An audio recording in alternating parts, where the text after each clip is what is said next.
Bismillahirrahmanirrahim. Assalamualaikum warahmatullahi wabarakatuh.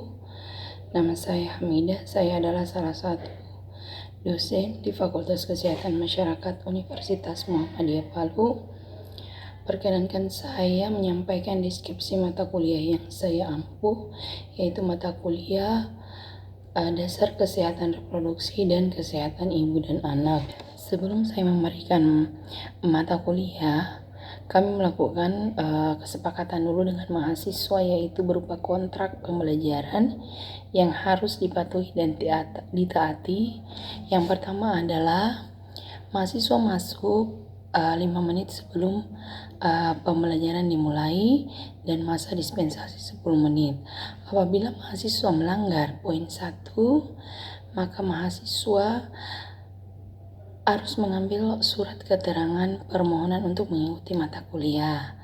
Yang kedua adalah kehadiran minimal 75%. Yang ketiga adalah mengumpulkan tugas tepat waktu, dan apabila ada mahasiswa yang lambat mengumpulkan tugas, maka nilainya berkurang. Yang keempat, mahasiswa wajib memakai pakaian yang rapi dan sopan. Dan yang kelima adalah mahasiswa dilarang memainkan HP, laptop, dan alat elektronik lainnya selama masa perkuliahan berlangsung. Mahasiswa harus mentaati kontrak kuliah yang sudah kita sepakati. Dan untuk indikator penilaian selama masa kuliah adalah yang pertama, kehadiran 15%, tugas 20%, ujian tengah semester 20%, dan ujian akhir semester adalah 35%. Materi yang akan disampaikan pada mata kuliah dasar kesehatan reproduksi dan kesehatan ibu dan anak adalah yang pertama adalah mahasiswa mampu memahami prinsip dasar kesehatan reproduksi. Yang kedua adalah mahasiswa mampu mengetahui sistem reproduksi manusia. Yang selanjutnya adalah mahasiswa mampu membedakan gender dan seksualitas. Yang keempat adalah mahasiswa dapat memahami kesehatan reproduksi remaja. Yang selanjutnya adalah mahasiswa mampu mendeskripsikan kesehatan reproduksi lansia. Yang selanjutnya adalah mahasiswa dapat memahami penyakit menular seksual dan kekerasan seksual. Yang selanjutnya adalah mahasiswa mampu menjabarkan kesehatan reproduksi terpadu. Yang selanjutnya adalah mahasiswa mampu memahami kesehatan usia subur. Selanjutnya adalah mahasiswa dapat mendeskripsikan keadaan kesehatan ibu hamil. Yang selanjutnya adalah mahasiswa mampu memahami kesehatan ibu.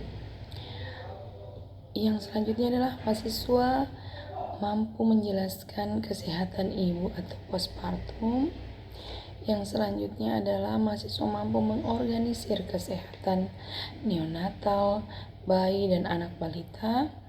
Yang selanjutnya mahasiswa mampu memahami tumbuh kembang. Dan yang terakhir adalah mahasiswa mampu memahami proses menyusui dan ASI eksklusif. Demikian apa yang saya sampaikan pada deskripsi mata kuliah yang saya ampuh, dan selanjutnya saya akan menampilkan video micro teaching yang telah saya lakukan. Dan terima kasih. Assalamualaikum warahmatullahi wabarakatuh. Dan selamat siang. Ya, alhamdulillah ya, hari ini bisa kita bertemu kembali dengan aktivitas kita, yaitu kuliah ya, dengan mata kuliah dasar-dasar kesehatan reproduksi dan kesehatan ibu dan anak. Ya, bagaimana kabar kalian hari ini? Apakah semuanya hadir? Tidak semua, ada beberapa yang tidak hadir ya. Ya. Minggu kemarin juga ibu sudah menjelaskan beberapa materi ya. Dan ibu di sini juga ada tim. Ibu tidak hanya sendiri. Ibu dengan Ibu Ayu Lestari ya. Dan kemungkinan beliau nanti masuk di pertemuan yang selanjutnya. Baik, ibu masuk di materi dasar-dasar kesehatan reproduksi. Insya Allah untuk kesehatan ibu dan anaknya, Ibu Ayu yang akan membahas itu ya. Ya, untuk hari ini Kita masih berbicara tentang dasar-dasar kesehatan reproduksi. Kemarin Ibu sudah membahas tentang definisi. Ada yang masih ingat kemarin kita membahas tentang apa? Tentang apa kita membahas minggu kemarin? Ruang lingkup Kesko ya. Ruang lingkup Kesko.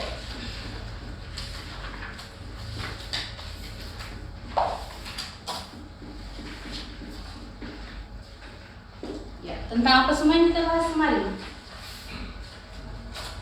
Pengertian ya. Ada yang masih ingat pengertian kesehatan reproduksi? Pengertian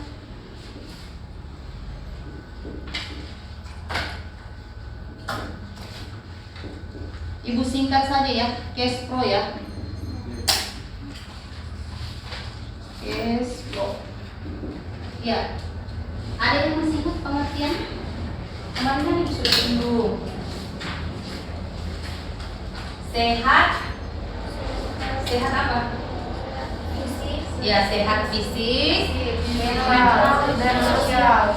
Fisik, mental, dan sosial. Ya. Ini definisi sehat ya. Ini tertuang juga di dalam, baik itu di dalam undang-undang maupun menurut pengertian WHO ya. Pengertian sehat itu adalah sehat fisik, mental, dan sosial dan tidak kurang dari baik itu prosesnya ya. Ya, baik, kita masuk ke materi melanjutkan yang minggu kemarin.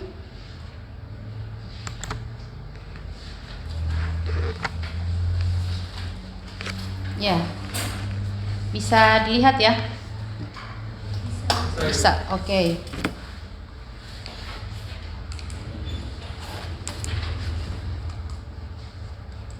Ya, seperti yang kita lihat di atas bahwa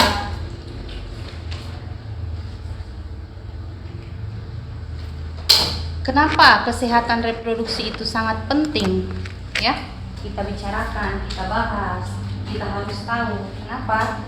Karena dunia juga membahas tentang kesehatan reproduksi itu sendiri ya. Baik itu kemarin kita sudah singgung masalah IGPD kan? Baik itu IGPD maupun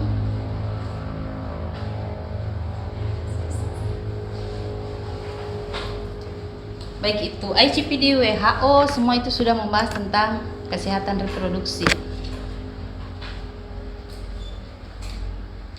Ya, begitu juga di kemarin kan masih MDGs berubah menjadi SDGs ya, Sustainable Development Goal. Apa itu sustainable? Hah? Kehidupan yang kehidupan yang stabil ya, kehidupan berkelanjutan ya. Ini ada 17 indikator dan salah satunya adalah tentang kesehatan reproduksi, di mana untuk kesehatan reproduksi itu masuk pada indikator ketiga, yaitu apa itu? Kesehatan yang baik dan kesejahteraan ya bagi seluruh usia. Nah, salah satu indikatornya tadi kan tentang kesehatan ya, dan di dalamnya juga ada kesehatan reproduksi, di mana untuk kesehatan reproduksi itu ada beberapa item yang menjadi tujuan di SDGs ini. Yang pertama adalah bagaimana upaya mengakhiri epidemi HIV. Jadi pemerintah melakukan apa sih yang harus dilakukan untuk mengakhiri upaya epidemi, karena HIV ini untuk seluruh dunia yang paling tinggi ya untuk penyakit infeksi menular ini. Kemudian yang kedua adalah akses kepada pelayanan reproduksi.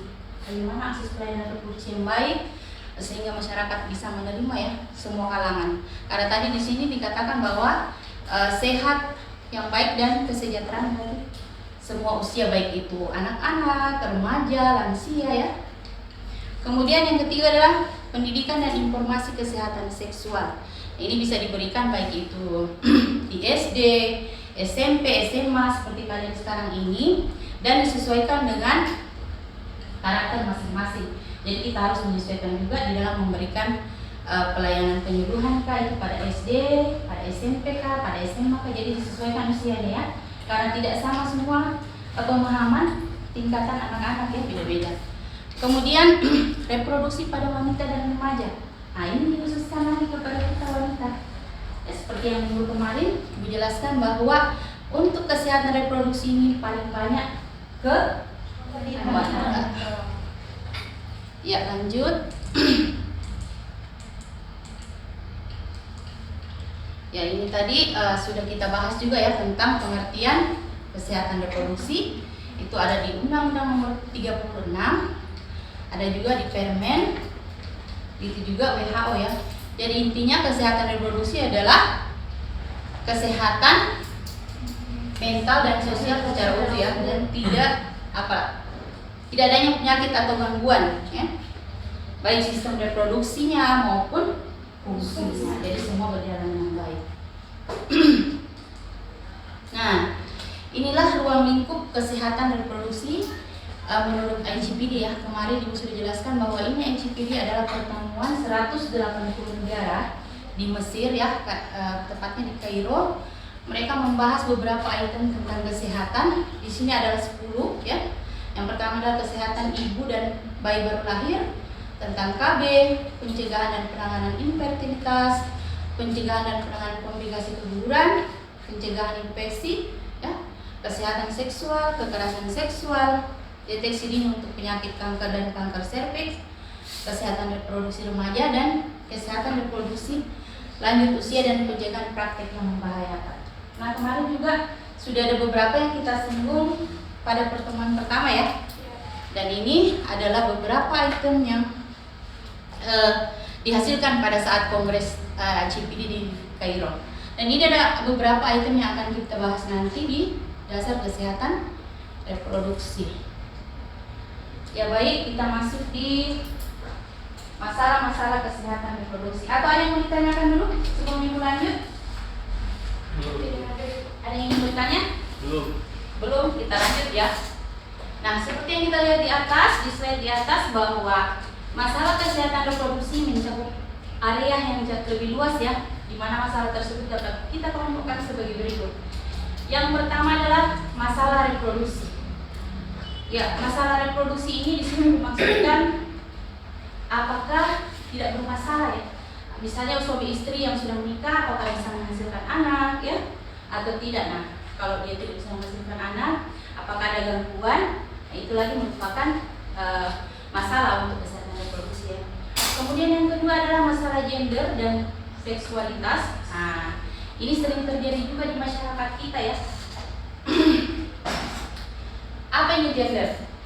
Jenis kelamin. Seksualitas? Aktivitas seksual. Aktivitas seksual. Iya, seksual. Tidak tertukar itu?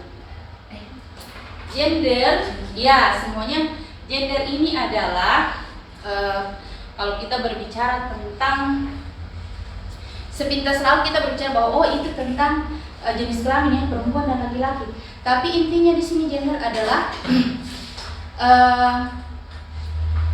di mana perbedaan antara pekerjaan laki-laki ya dan perempuan fungsinya, kemudian kehidupan sosialnya bagaimana ya. Kemudian yang seksualitas ini itu tadi yang jenis kelaminnya apakah dia perempuan atau laki-laki ya. Jadi gender ini berkaitan dengan sosial ya.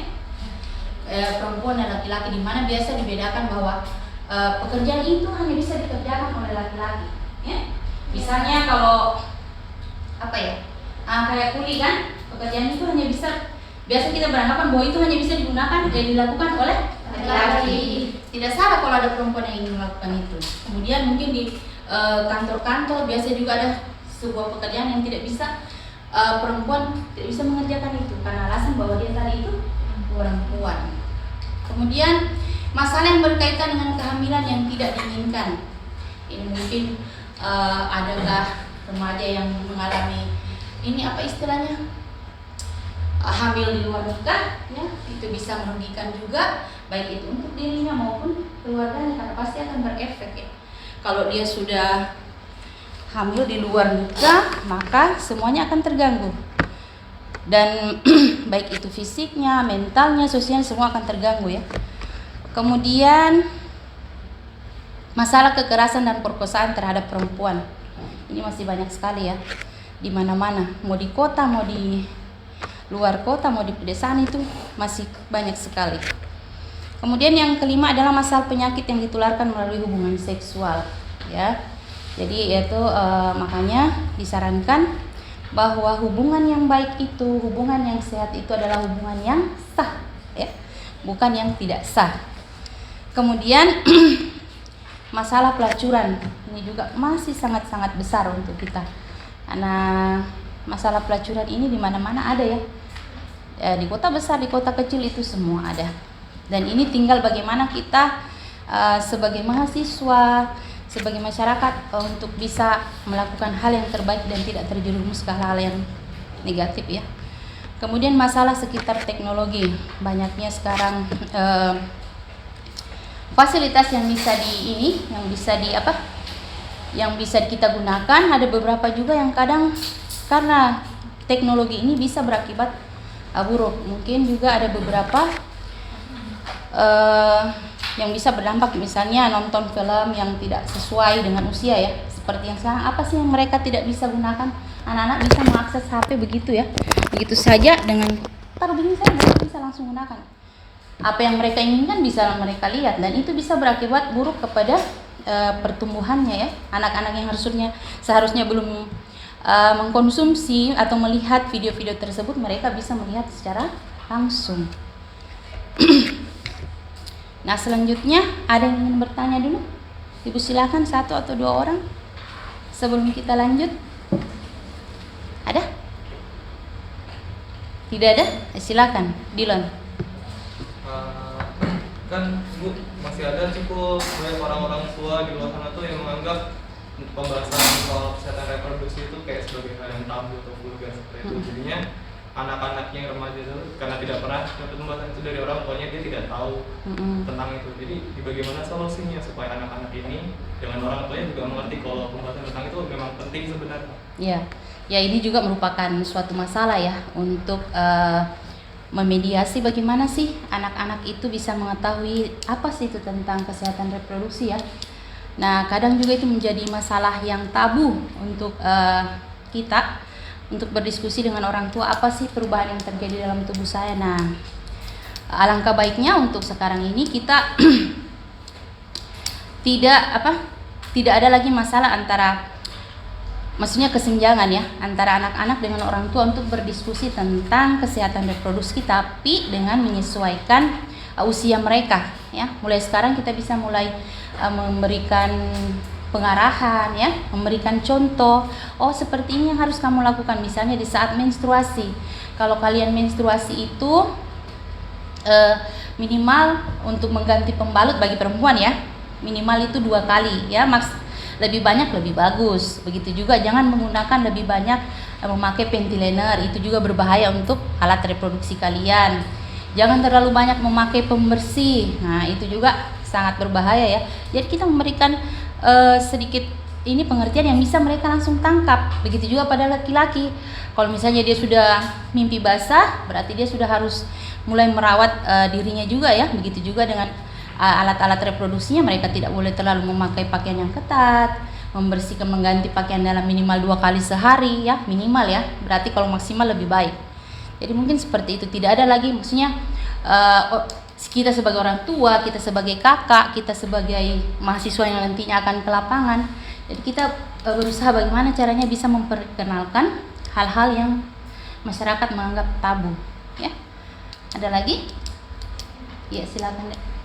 Bu, saya mau bertanya ini, apakah bisa penyakit menyebar seksual menyebar secara non-seksual, yaitu tergantung juga, ya.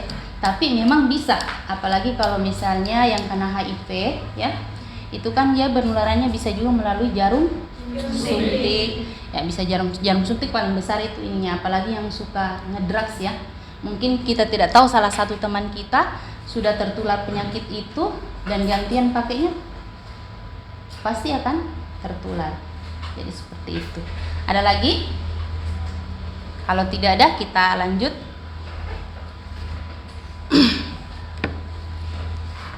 Tidak ada? Kita lanjut. Oke, lanjut, ya. Nah, Ada lagi beberapa di mana kita dapat melaksanakan fungsi reproduksi itu secara sehat ya.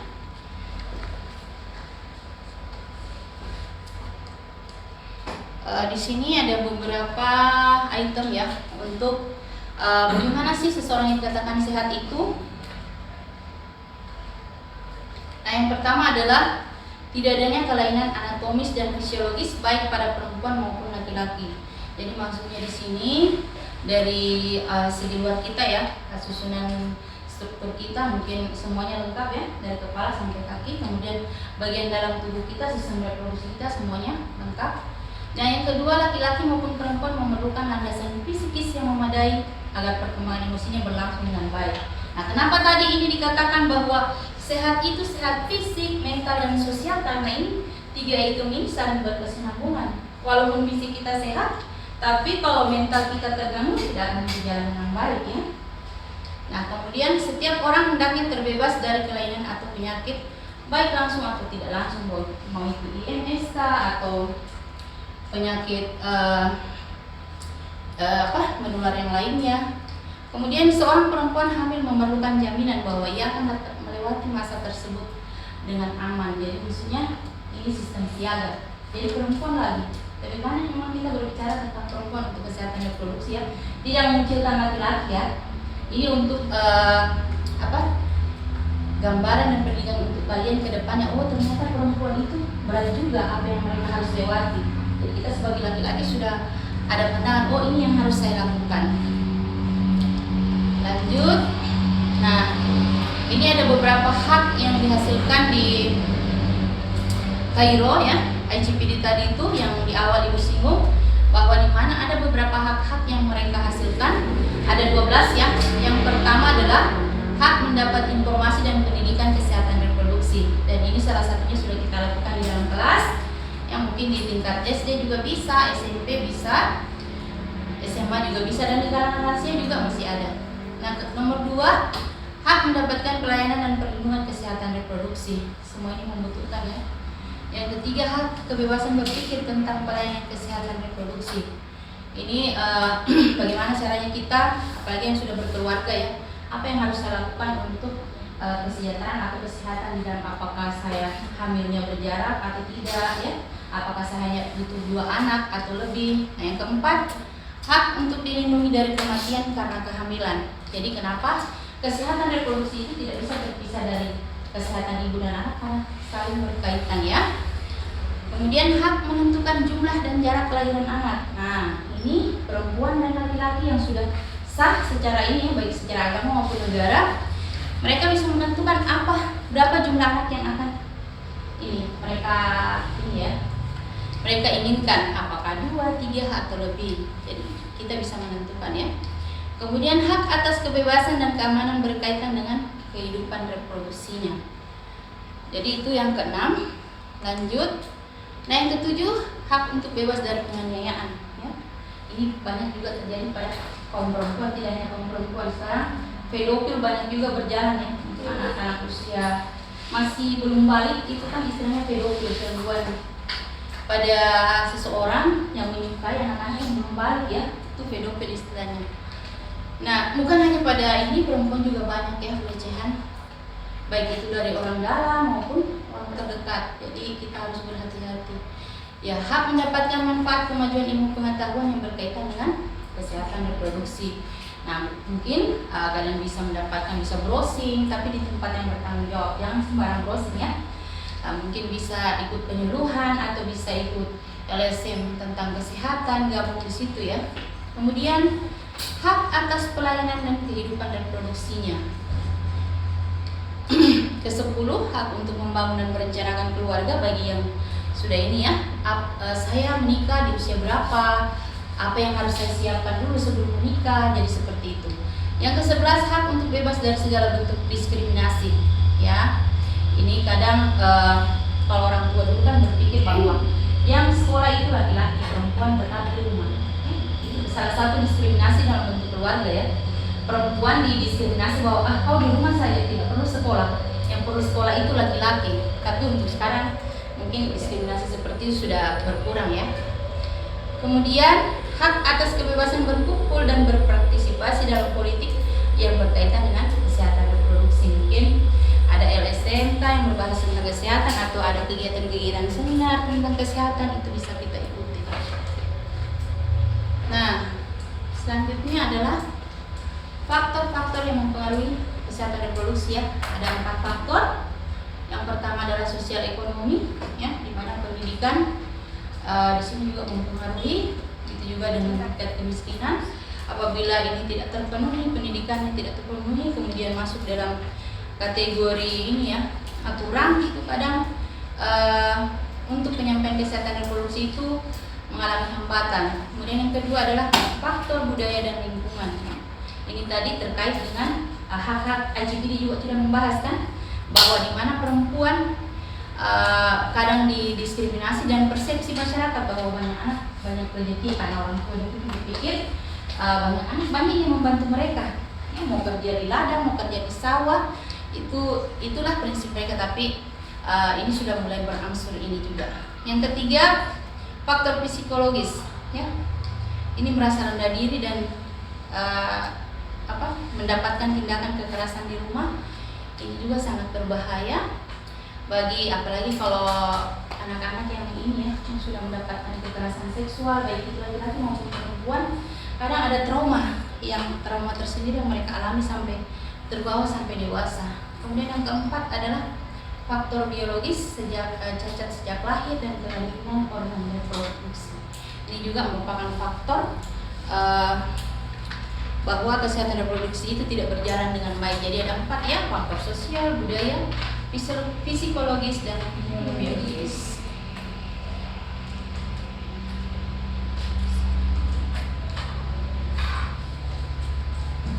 Ya, adapun tujuan secara umum untuk kesehatan reproduksi adalah ya, tujuan utamanya. Yang pertama adalah memberikan pelayanan kesehatan reproduksi yang komprehensif kepada perempuan ya, termasuk kehidupan seksual dan hak-hak reproduksi perempuan, sehingga dapat meningkatkan kemandirian perempuan dalam mengatur fungsi dan proses reproduksinya, yang pada akhirnya dapat membawa peningkatan kualitas kehidupannya. Jadi ini secara utama ya, tapi ada juga untuk secara umumnya. Jadi bagaimana kita perempuan bisa merasa aman, bisa merasa sehat dengan apa yang harus saya lakukan kalau saya sudah berkeluarga dan sebelum berkeluarga ya. Seperti kalian sekarang ini, apa yang seharusnya saya lakukan agar kesehatan reproduksi saya sehat ya. Paling untuk sekarang menjaga siklus haid yang lancar, bagaimana cara membersihkan alat reproduksi, bagaimana cara terbebas dari kekerasan seksual ya. Ini juga ada beberapa tujuan ya, ada tujuan khusus dan ada tujuan umumnya. Nah, kemudian tujuan reproduksi di atas juga ada yang mengatur semuanya ya. Itu sudah diatur oleh Undang-Undang nomor 23 tahun 92 bahwa penyelenggaraan upaya kesehatan bertujuan untuk meningkatkan derajat kesehatan.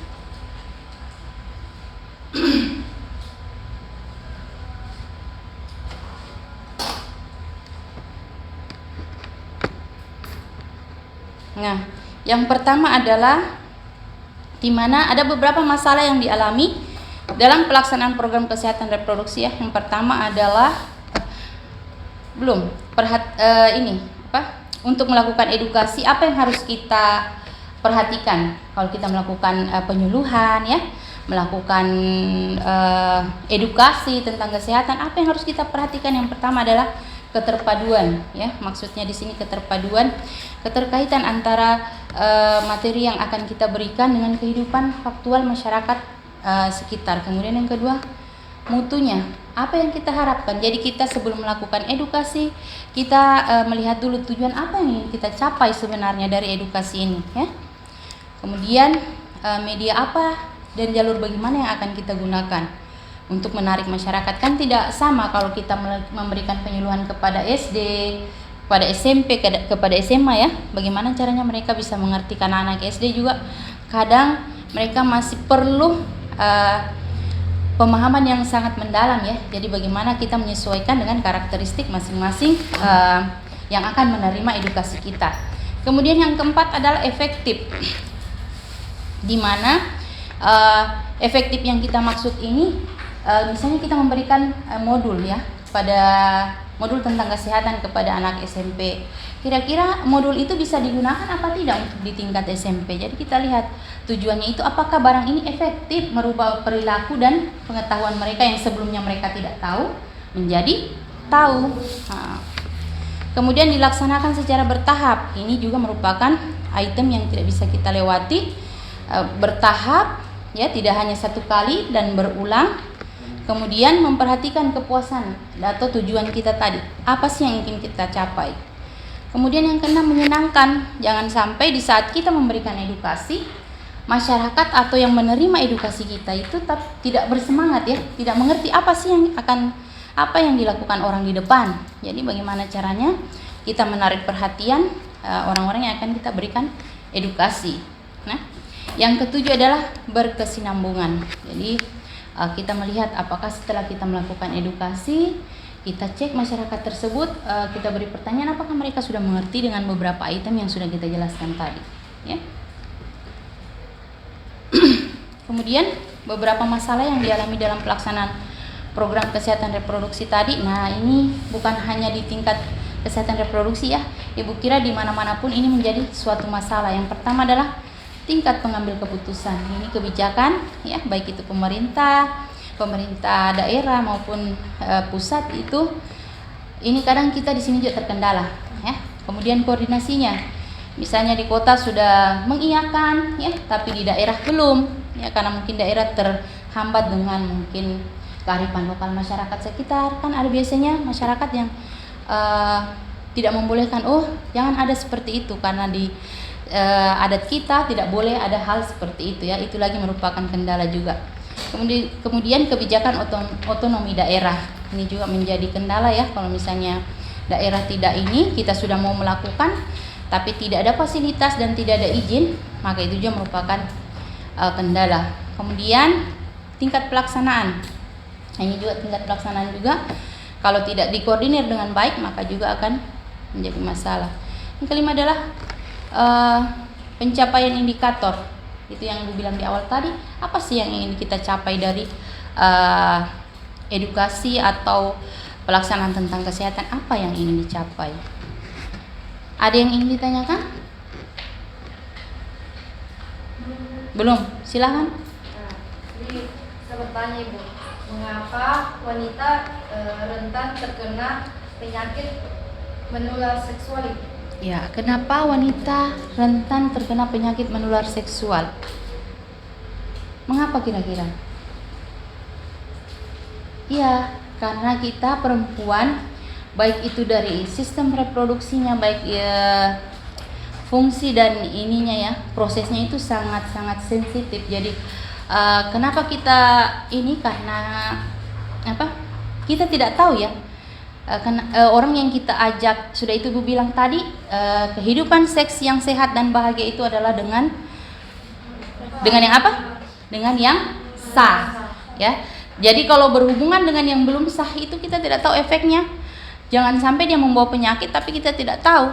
Karena rentannya tadi itu, perempuan itu hanya kadang ada yang tidak tahu bahwa dia sudah terjangkit HIV, itu dibawa dari suaminya atau dibawa dari temannya, dadnya istilahnya, ya, kalau bukan resmi.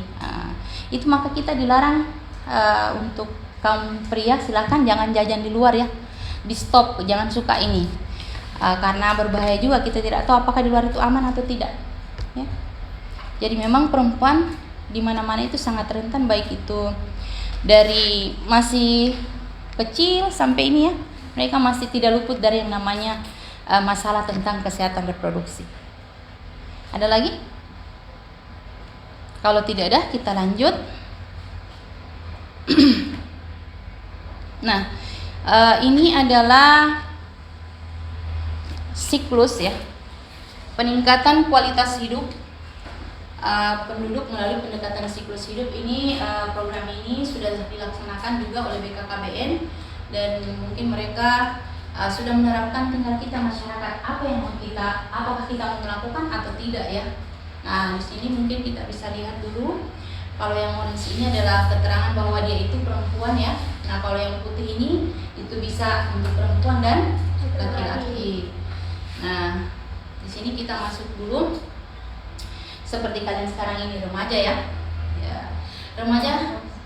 Nah, kita di sini menentukan apa yang kita peroleh seperti kalian sekarang kuliah kan, untuk menemukan sesuatu yang baru dan yang baik positif untuk diri kita.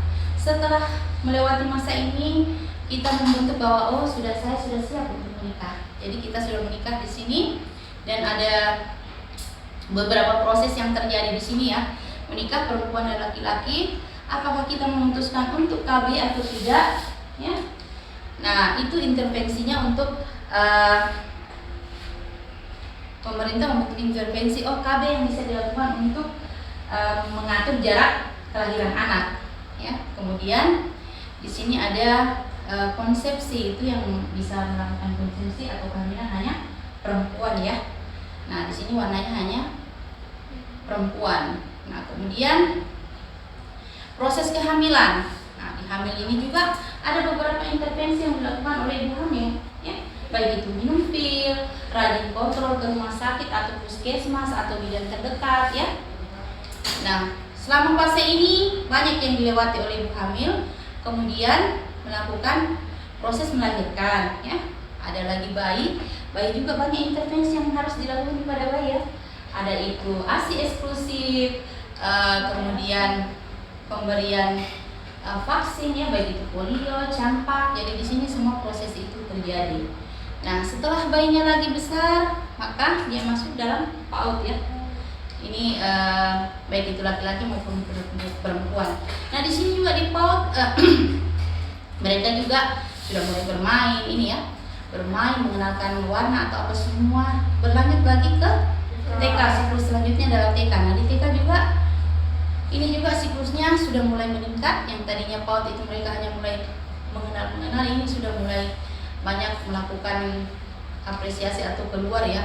Bahkan mereka biasa ada kunjungan ke tempat-tempat yang bermanfaat, misalnya kayak perkenalan ke pemadam kebakaran kah, untuk melihat hal-hal yang ini ya.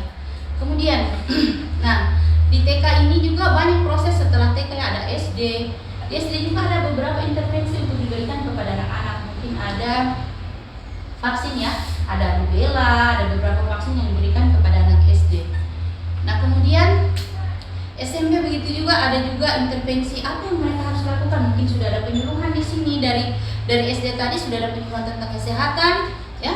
Ada begitu juga di SMP, di SMA sudah mendapatkan intervensi, baik itu penyuluhan tentang kesehatan maupun pemberian vaksin. Nah, dari proses itu lagi maka siklus selanjutnya adalah menikah lagi ya. Jadi ini merupakan siklus kehidupan di mana untuk menentukan apa yang terjadi di masa tua kita nanti. Apakah kita akan sejahtera? Apakah kita bisa mandiri? Apakah kita produktivitas? Karena banyak kita lihat sekarang kan lansia ada yang produktivitas, ada yang masih berharap ke anak-anak ya. Ada kan juga lansia yang bisa menghasilkan ya, bisa mereka berproduksi sendiri. Ada yang bisa aktif, ada juga yang hanya tinggal di rumah yang sudah tidak ini ya.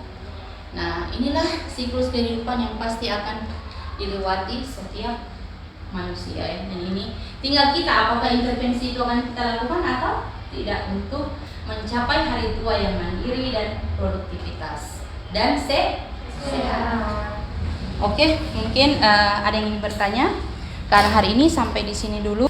Adapun kesimpulan kita untuk materi hari ini adalah bahwa di mana tujuan kesehatan reproduksi itu adalah untuk memberikan kita